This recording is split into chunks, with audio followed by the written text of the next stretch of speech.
Sankhya. Sankhya also is concerned with the domain of nature, that is to say of universal manifestation. But, as we have already pointed out, this time nature is considered synthetically, starting from the principles that govern its production and from which it draws all its reality. The expounding of this point of view, which is in a way intermediate between the cosmology of Vaisheshika and metaphysics, is ascribed to the ancient sage Kapila. But once again this name does not stand for a person, and all references to it are of a purely symbolic character. As for the title Sankhya, it is variously interpreted. It derives from Sankhya, which means enumeration or catalogue, also occasionally reasoning. It denotes especially a doctrine that devotes itself to the regular enumeration of the different degrees of manifested being, and this is indeed the character of Sankhya, the whole teaching of which can be summed up in the distinction and consideration of the 25 tattvas, or true principles and elements, which correspond to those degrees revealed in their hierarchical order. Having placed itself at the point of view of manifestation, Sankhya takes as its starting point Prakriti or Pradhana, which is universal substance, undifferentiated and unmanifested in itself, but from which all things proceed by modification. This first tattva is the root or mula of manifestation, and the tattvas that follow represent its modifications at different stages. At the first stage comes Buddhi, which is also called Mahat or the Great Principle. This is the pure intellect, transcendent relatively to the individual. Here we are already situated in manifestation, but we still remain in the universal order. At the next stage, on the contrary, we find Ahamkara, or individual consciousness, which proceeds from the intellectual principle by a particularizing determination, if one may so express it, and which produces in its turn the elements that follow. These include first of all the 5 tanmatras, elementary, incorporeal and non-perceptible determinations, which will be the respective principles of the 5 bhutas or corporeal elements. Vaisheshika had only to take the latter into account and not the tanmatras, which need only be conceived when one's intention is to refer the notion of the elements or of the conditions governing the corporeal modality to the principles of the universal existence. Next follow the individual faculties, produced by differentiation of the individual consciousness, of which they may be said to represent so many functions, and these are reckoned to be 11 in number, 10 external and 1 internal. The 10 external faculties includes 5 faculties of knowledge, which in the bodily sphere are faculties of sensation, and 5 faculties of action. The internal faculty is manas, which is a faculty both of knowledge and of action, and which is directly bound up with individual consciousness. Lastly, we come back to the 5 corporeal elements, numbered this time in the order of their production or manifestation: ether, air, fire, water, and earth, and so we get the 24 tattvas comprising Prakriti and all its modifications.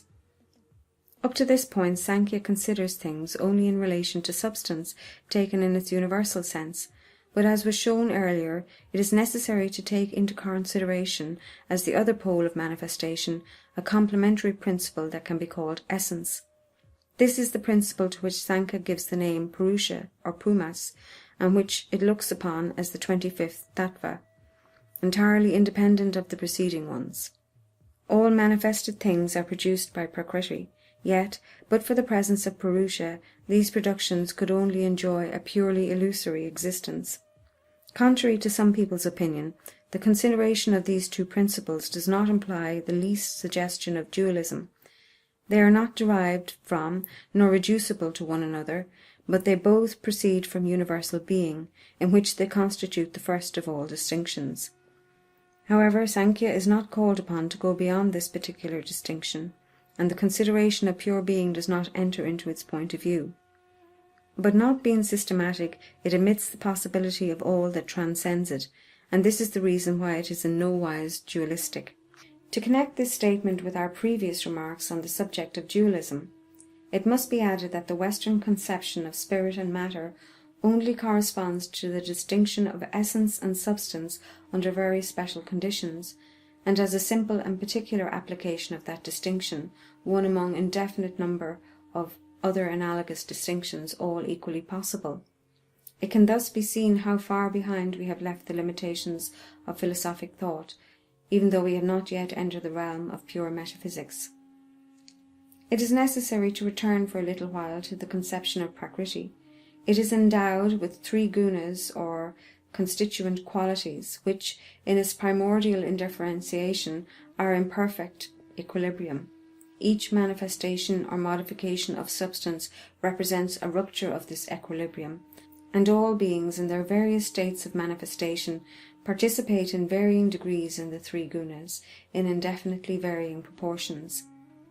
They are not therefore states, but conditions of universal existence, to which all manifested beings are subjected, and it is important to distinguish them from the special conditions determining this or that state or mode of manifestation, such as space or time, which govern the corporeal state to the exclusion of others. The 3 gunas are sattva, conformity to the pure essence of being, or sat, which is identified with intelligible light or knowledge, and is represented as an ascending tendency; rajas, the expansive impulse, in obedience to which a being develops in a certain state, or as it were, at a determined level of existence; and lastly, tamas, or obscurity, assimilated to ignorance and described as a downward tendency.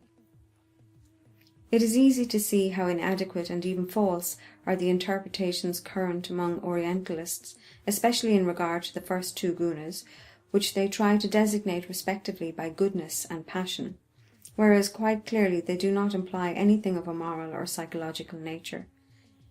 We cannot expound this most important conception in greater detail here, nor go into the many different applications to which it gives rise, especially insofar as the theory of the elements is concerned.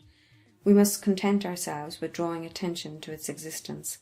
Furthermore, as regards Sankhya in general, we do not need to discuss it at such length as would have been necessary had we not already described many of its essential characteristics when comparing the point of view it adopts with that of Vaisheshika, but there are still a few confusions to be dispelled. The Orientalists, who mistake Sankhya for a system of philosophy, readily represent it as a materialistic or atheistic doctrine. It goes without saying that it is the conception of Prakriti which they identify with their own notion of matter, an utterly false assimilation, while in addition they take no account of Purusha in their distorted interpretation. Universal substance is quite another thing from matter, which is at most but one restrictive and specialized determination of it, and we have already had occasion to point out that the very notion of matter as it exists among Westerners today is no more known to the Hindus than it was to the Greeks themselves. It is not easy to imagine how there could be materialism without matter. The atomism of the ancients, even in the West, cannot for that reason be reckoned materialistic, even if it was mechanistic. Modern philosophy can safely be left to the monopoly of labels which were only invented for its own use and cannot validly be employed elsewhere. Moreover, though it relates to nature, Sankhya, owing to its manner of approach, is never in danger of provoking a tendency towards naturalism, such as was noticeable in the atomist form of Vaisheshika. All the more reason why it can in no wise be evolutionary, as some have fancied, and this is true even if one takes evolutionism in its most general sense, and without making it synonymous with a crude transformism. Such a confusing of points of views is too obviously absurd to merit further attention. As for the reproach of atheism, this is what it amounts to. Sankhya is nirishvara, that is to say, it does not introduce the conception of Ishvara, or the divine personality. But if this conception is absent from it, that is because it has no place there, given the point of view in question, any more than it has in Nyaya or Vaisheshika. The non-inclusion of something in a more or less specialized point of view only becomes denial when that point of view is declared to be exclusive, that is to say, when it turns into a system, which is not the case here.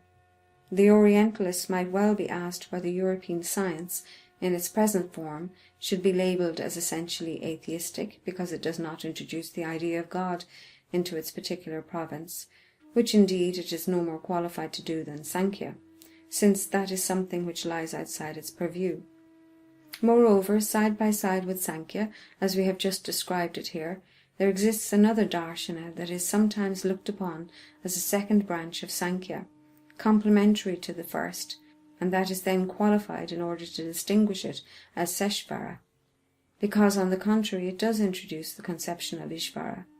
This darshana, which must now be examined, is the one usually called yoga, thus identifying the doctrine with the goal that it expressly sets before itself.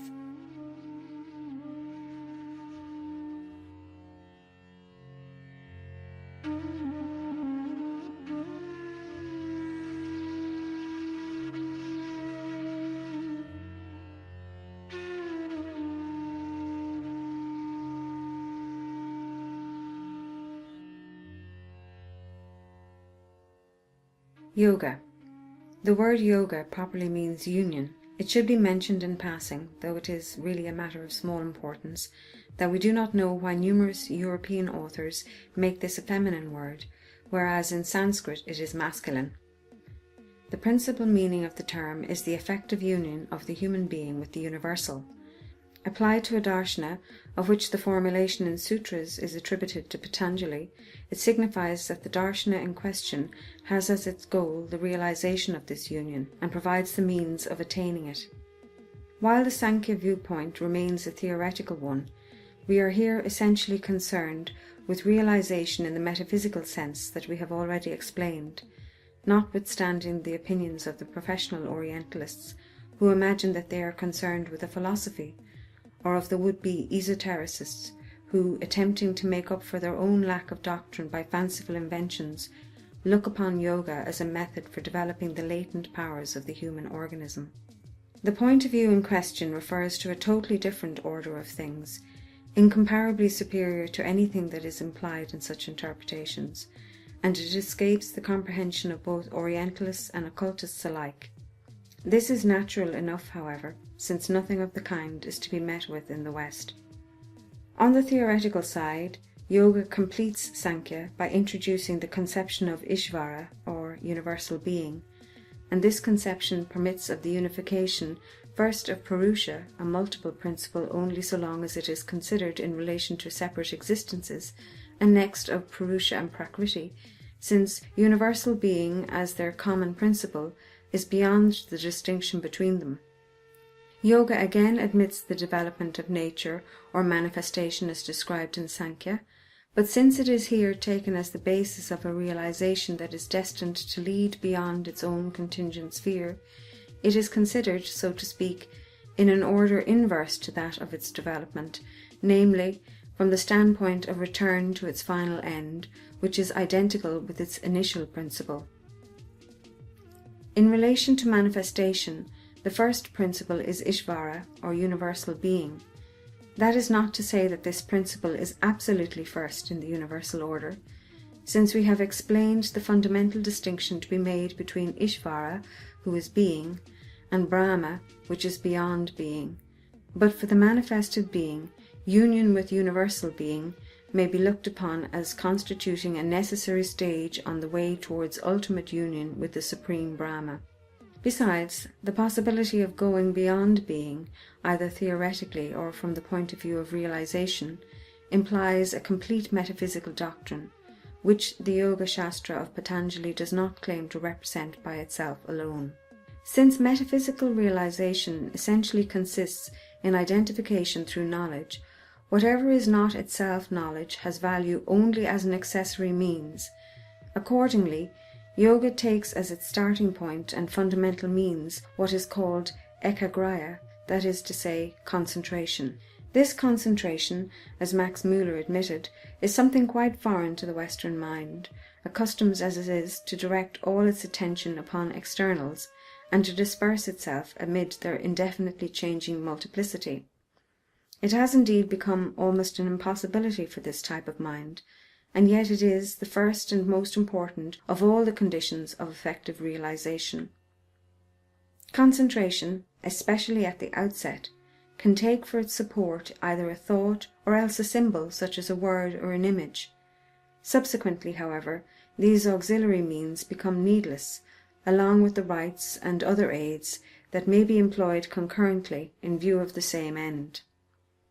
It is evident, moreover, that this end could not be attained solely by use of the accessory means we have just mentioned, which are extraneous to knowledge.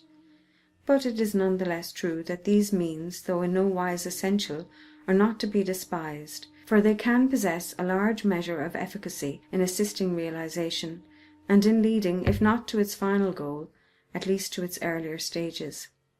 Such is the real utility of everything that is covered by the term Hatha Yoga, which is designed, on the one hand, to destroy, or rather to transform, those elements in the human being which pose an obstacle to union with the universal, and, on the other hand, to prepare for that union by the assimilation of certain rhythms, connected chiefly with the control of the breath.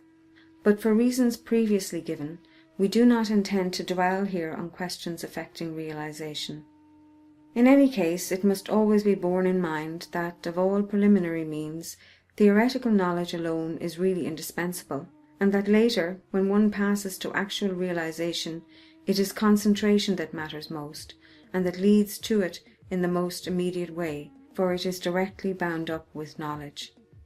An action is always separated from its results, but meditation or intellectual contemplation, called in Sanskrit dhyana, bears its fruits within itself.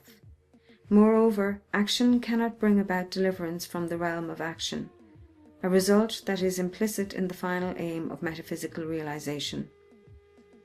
However, this realization may not always be complete, and it is possible for it to stop short at the attainment of states that are of a higher order but not final. It is to these lesser degrees of realization that the special observances prescribed by the Yoga Shastras refer.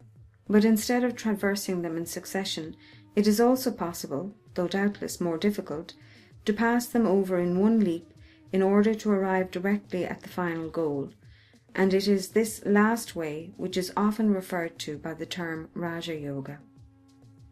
Actually, this last expression should be taken to refer also, in a strict sense, to the goal of realization itself, whatever may be the means or particular modes employed, which should naturally be those best adapted to the mental and even the physiological conditions of each person. In this case, the chief purpose of Hatha Yoga, at all stages, will be to lead up to Raja Yoga. The yogi, in the strict sense of the word, is he who has realized perfect and final union. The name cannot therefore be applied without abuse to the man who simply gives himself up to the study of yoga as a darshana, nor even to one who in fact follows the path of realization indicated in it, but without having yet reached the supreme goal towards which it leads. The state of the true yogi is that of a being who has attained and possesses the highest possibilities in their fullest development. All the secondary states we have mentioned belong to him as well, automatically so, but as it were by superaddition, and without being given greater importance than is their due, each according to its rank, in the complete hierarchy of existence of which they form so many constituent elements. The same can be said of the possession of certain special and more or less extraordinary powers, such as those called siddhis or vibhutis. Far from being more worth pursuing for their own sake, these powers amount to no more than simple accidents derived from the realm of the great illusion, as does all that belongs to the phenomenal order. And the yogi only exercises them in quite exceptional circumstances. Regarded otherwise, they can only form obstacles to complete realization. It can be seen how unfounded is the popular opinion that would make of the yogi a sort of magician, not to say a sorcerer.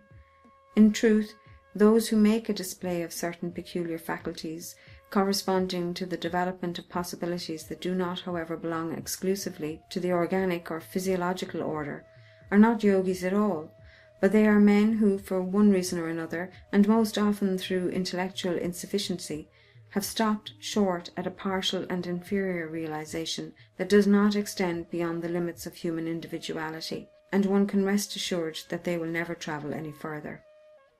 On the other hand, through true metaphysical realization, detached from all contingencies and therefore essentially of a supra-individual order, the yogi has become identical with universal man, to use an expression borrowed from Islamic esotericism, to which we have already referred. But in order to draw the conclusions that this implies, we should have to go beyond the limits we wish to set ourselves in this present work. Furthermore, it is especially to Hatha Yoga, that is to say to the preparatory tasks, that the present darshana refers, and our remarks were chiefly intended to strike at the root of the commonest errors on the subject. What remains to be said, namely, whatever concerns the final goal of realization, should be reserved rather for the purely metaphysical side of the doctrine, which is represented by the Vedanta.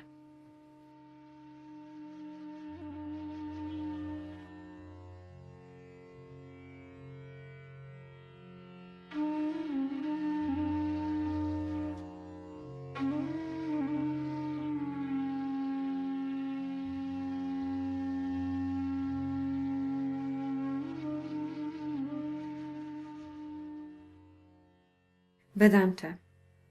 With Vedanta we find ourselves in the realm of pure metaphysics, as we have already explained, and it is needless therefore to repeat that it is neither a philosophy nor a religion, although the Orientalists seem determined to see one or the other in it, or even both at the same time, as Schopenhauer has done.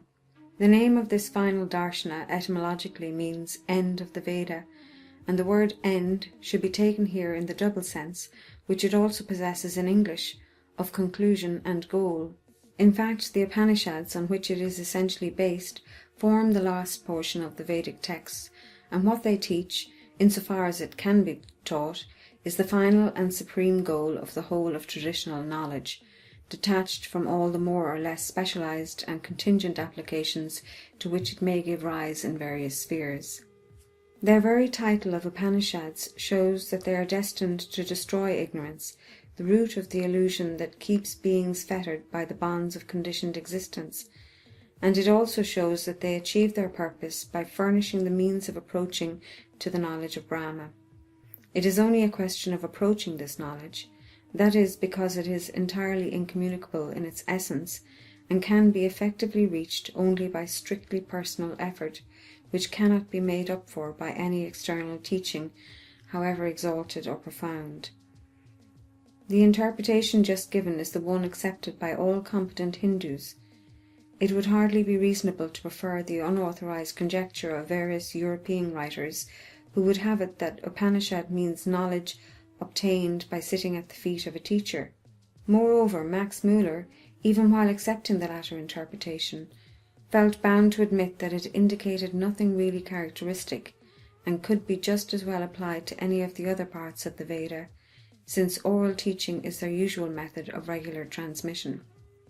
Complete and final knowledge owes its incommunicable character to the fact that the metaphysical order contains ideas that are not susceptible of outward expression, and also to the fact that if it is to be all that it should be, it cannot stop short at mere theory, but must imply a corresponding realization. That is why we say that it can only be taught up to a point, and it is evident that this restriction applies in a double sense to both theory and realization, though it is in respect of the latter that the obstacle is most unquestionably insurmountable. In actual practice, so far as theory is concerned, recourse can always be had to some symbolism or other in order to at least suggest possibilities of conception, even if they cannot be wholly expressed. And besides this, there are certain methods of transmission that are effected outside and beyond any kind of formal representation, though the mere suggestion of them would appear so improbable to a Westerner that there is no point in attempting to describe them here, which indeed would hardly be possible. It remains true, on the other hand, that all understanding, even theoretical understanding in its most elementary stages, presupposes an indispensable personal effort, and is conditioned by the individual aptitude for receiving knowledge shown by the person to whom the teaching is being imparted. It is quite obvious that a master, however remarkable he may be, cannot understand on behalf of his pupil, and that it is for the latter alone to assimilate whatever is brought within his reach. The reason for this is that all true knowledge, provided it is genuinely assimilated, already constitutes in its own right, if not an effective realization, at least a virtual realization, if it is permissible thus to correlate these two words, which contradict one another only in appearance. Otherwise one could not say with Aristotle that a being is all that it knows. As for the purely personal character of all realization, It can be quite simply explained by the following remark, which may appear strange, but which is nonetheless axiomatic, namely, that a being cannot be other than itself, and that what it is, it alone can be. If it is necessary to formulate such primary truths, this is because they are just the truths that are most commonly forgotten, and because they imply much more far-reaching consequences than people of a superficial or analytical turn of mind can ever be led to suspect. What alone can be taught is the more or less indirect and mediate means of metaphysical realization, as we pointed out when speaking of yoga. And the first, the most indispensable, and indeed the only indispensable means, is theoretical knowledge itself. However, it should also be added that in a metaphysically complete doctrine, theory and realization are never entirely separate. This can be perceived at every turn in the Upanishads, where it is often hard to distinguish what refers respectively to the one and to the other, and where, truth to tell, the same things may refer to both, according to the way they are considered. In such a doctrine, the point of view of realization reacts even on the formulation of the theory, which presupposes it, at least implicitly, and can never be independent of it, since theory, possessing value only as a preparation, must be subordinated to realization in the same way as a means is kept subordinate to the end in view of which it has been instituted. All these considerations must be taken into account if one wishes to understand the point of view of Vedanta, or rather its spirit, since the metaphysical point of view, not being any single point of view in particular, can only be referred to as such purely by analogy.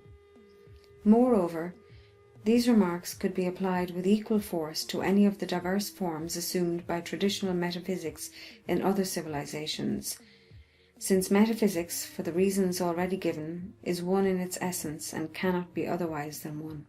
Too much stress can never be laid on the fact that it is the Upanishads which, forming an integral part of the Veda, represent the primordial and fundamental tradition. Vedanta, in the form in which it has been deliberately extracted from them, has been synthetically coordinated, which does not mean systemized, in the Brahma Sutras, the composition of which is ascribed to Badarayana. He, moreover, is identified with Vyasa, which is particularly suggestive for those who bear in mind the intellectual function indicated by that name.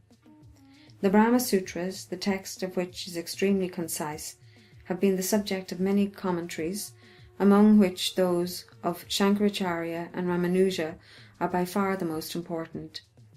Both these commentaries are strictly orthodox, in spite of certain apparent divergences, which amount really to nothing but differences of adaptation. That of Shankaracharya more particularly represents the Shiva tendency, and that of Ramanuja the Vaishnava. The general explanation we have already given on the subject makes it needless to discuss this distinction here, which only has reference to different ways leading towards a single goal.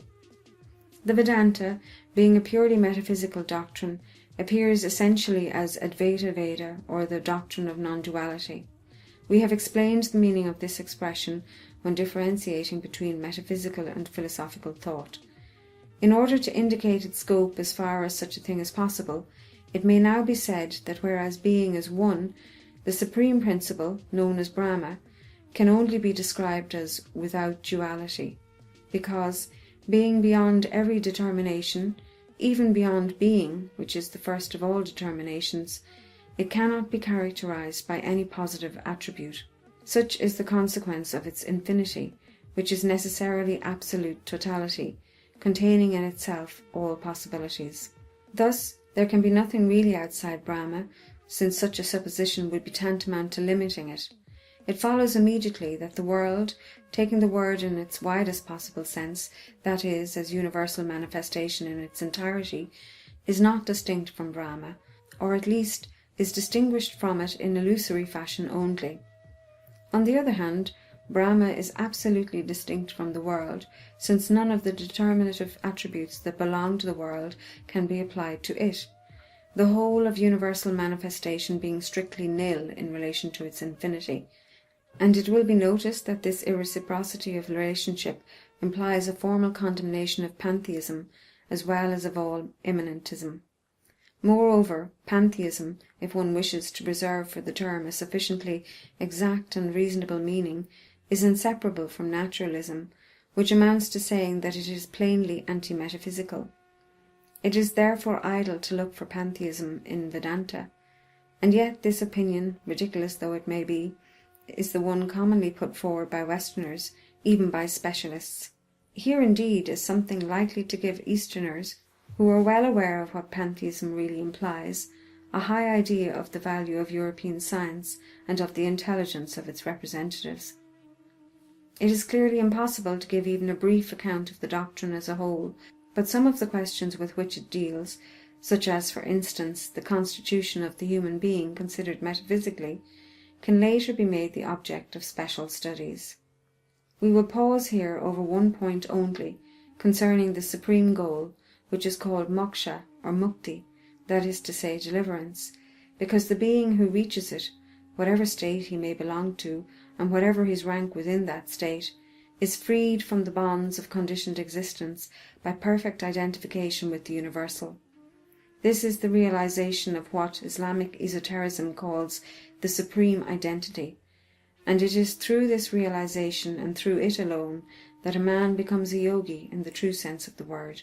The state of the yogi is not then analogous with any particular state whatsoever, but it embraces all possible states as the principle embraces all its consequences. He who has reached it is also called jivan mukta, that is to say, delivered during life, by contrast with videha mukta, or delivered when out of bodily form, an expression describing a being for whom realization is only reached, or rather for whom realization from having been virtual only becomes effective after death and the dissolution of the human composite. Nevertheless, in either case, the being is definitely freed from individual conditions, or from all that is comprised by nama and rupa, name and form, and even from the conditions of all manifestation whatsoever. It escapes the indefinite causal chain of actions and reactions, which is not the case when simply passing to another individual state, even one that occupies a rank superior to the human state in the hierarchy of the degrees of existence. Moreover, it is evident that action can produce no effects except within the realm of action, and that its efficacy stops short at the exact point where its own influence ceases. Action cannot therefore have the effect of freeing from action, nor of leading to the obtaining of deliverance. Indeed, an action, whatever its nature, can only lead to partial realizations, corresponding to certain higher, but still determined and conditioned states. Shankaracharya expressly declares that there is no other means of obtaining complete and final deliverance except knowledge. Action, not being opposed to ignorance, cannot overcome it, whereas knowledge dispels ignorance as light dispels darkness. And since ignorance is the root cause of every limitation, when once this has disappeared, individuality, which is characterized by its limitations, disappears automatically. Moreover, this transformation in the etymological sense of passage beyond form changes nothing in the appearance of things. In the case of the Jivan Mukta, individual appearance naturally continues without exterior change, but it can no longer affect the being whom it clothes once the latter is effectively aware that it is illusory.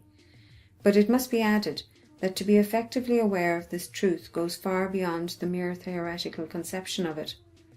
In the passage following the words quoted above, Shankaracharya describes the state of the yogi in the very restricted measure in which it can be put into words.